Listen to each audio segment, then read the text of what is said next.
here, let's go, let's do this. So what did they do?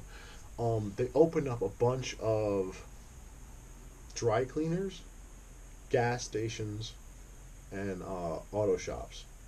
And through this place, they just cooked the books and then laundered fucking money. Because I think at his height, he said he was making $1 million a week. Right? That's a lot of fucking money. You know, that's more than Jordan Belfort. And Jordan Belfort did it later too. So he was making a lot of money, a lot, and that's not even all of it. Like everybody else is getting paid too. So he's probably really getting like 20 million a week, you know. And he makes the most out of everybody. But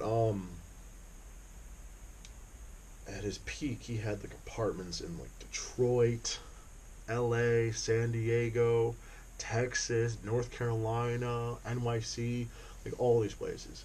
And then he owned like whole clubs, you know, like in Manhattan. All right, think about that's how rich this guy is. All right, and he's taking this shit, and he fucking has like clubs. And like Joe Louis goes there, you know, the famous boxer. Muhammad Ali would go there. Diana Ross would go there, you know, like huge name people would go there. And it's like, God damn. Like, okay, like, I think like one of the most popular people on the planet ever was Muhammad Ali. Ever. Because like he was so huge. Um, like he made Conor McGregor look like shit. Like everybody knew this guy. You know, like everybody would watch his fights. Like I still like hear stories from my parents, right? Or, like, you know, my parents or like, you know, like older people. Ask them like what they were doing during the Joe or the Joe or the what was it? It was Foreman versus Muhammad Ali. George Foreman. And fucking like ask people what they were doing on that fight, and they'll tell you they were either watching the fight or they were doing something. They had something to do with the fight, or like they knew about it at least. Like everybody knew who he was. You know, even in other countries, he was a fucking international star. He'd go hang out with Frank fucking Lucas. You know, could you imagine like having just 15 minutes of that guy's fucking time? That's how big this guy is. Like that's how big he is. All right. So, you know, it's insane how much fucking money he's making. He's at the top, and then all of a sudden, you know, there starts to like be hits on him and everything from like lower down drug lords, or like, you know, guys trying to rise to the top, or like, you know, Dirty Cops was a big thing. If you read more into that, Dirty Cops fucked up his wedding day. On his wedding day, they fucking pulled him over when he was leaving with his wife that he just married, Miss Puerto Rico, by the way. Um, and they were like, you know, we're gonna need some fucking walking around money if you're gonna like run our shit in our city, you know, if you're gonna come to this city. So dude, the disrespect. Oh my god, if someone fucking did that to me, I would fall. Like, I'm not even big like that. Like, I don't even have money like that or like demand respect like that. But if you like pull me over like that and are like, you're gonna give me fucking money, otherwise I'm gonna fucking arrest you on your fucking wedding day, I would fucking lose it.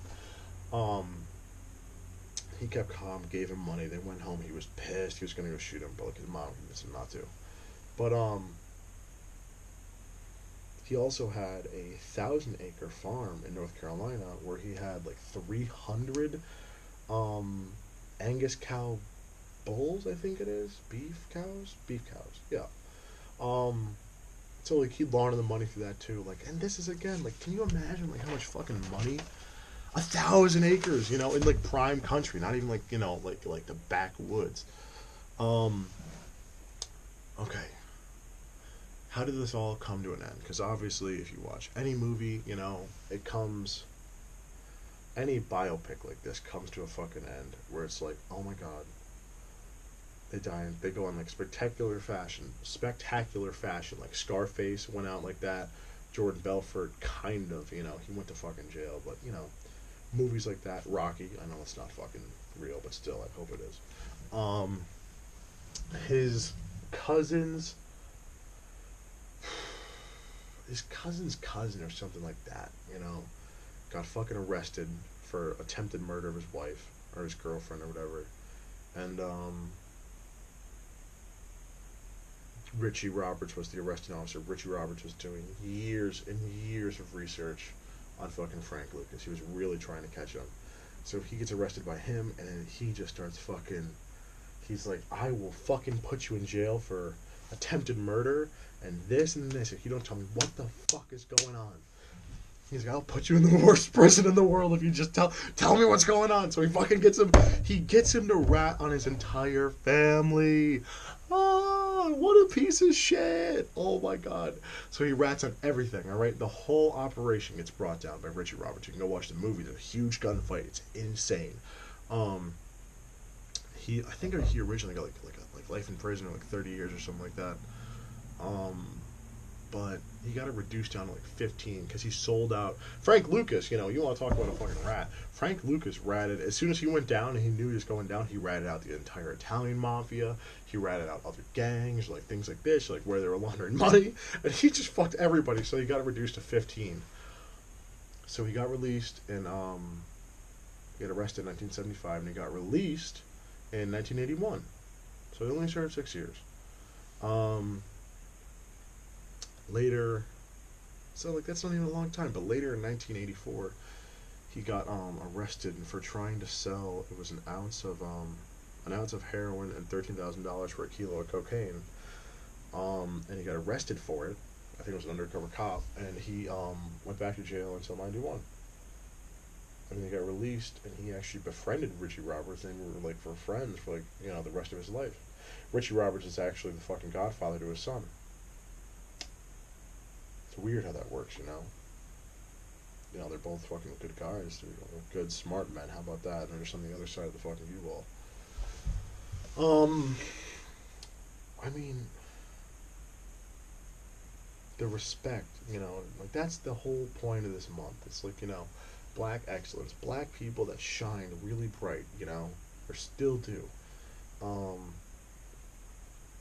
He was a savage, but like the net that you're trapping society, and when you put shit like that into the system, like heroin, you're slowing down everything. You're slowing down innovation. You're slowing down the economy. You're slowing down all these things because like not as many people are participating.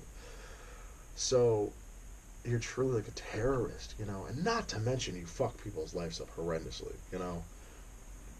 Like I had a friend, and he described he did heroin for a long time, but he got out of it. He's a huge success now in my eyes. He fucking said to me, he's like, I'm like, how'd you get off it? How'd you get off heroin? Like, what was it like? Why is it that like people throw their entire lives away, steal from their family members, kill people for heroin? He's like, dude, he's like, when I was doing it, he's like, it would just be like it'd be the puzzle piece that I didn't know I was missing. That's how he described it.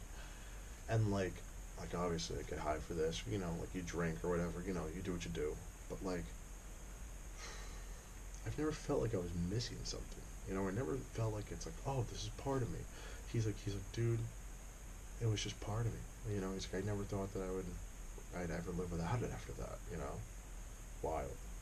So I mean, heroin is a huge effect on our community today. Obviously, if you're watching this from Averill Park, or into high school, we have a big heroin problem. But also in the Capital District. But it's everywhere. It's a horrible thing. But I figure there's a game that we played, like selling drugs and doing that, play it. And if you're going to play it, do it well. Whether that be anything like that. Whether you're a fucking, a guy on Wall Street, or you're a super successful businessman, or you're a real estate tycoon. If you can see an opening in the fucking line and you know how to play the game, play it. Doesn't matter what anybody says, to be honest. If you can, do it. Do what you want. If that makes you happy, go for it. Does it make you a bad person? In some cases, yes. But whatever. Alright. That's my Black History Month, episode number 2. Episode number 6 overall. Alright. Please like and subscribe, everybody. I hope you've had as much fun as I have. Alright. Goodbye.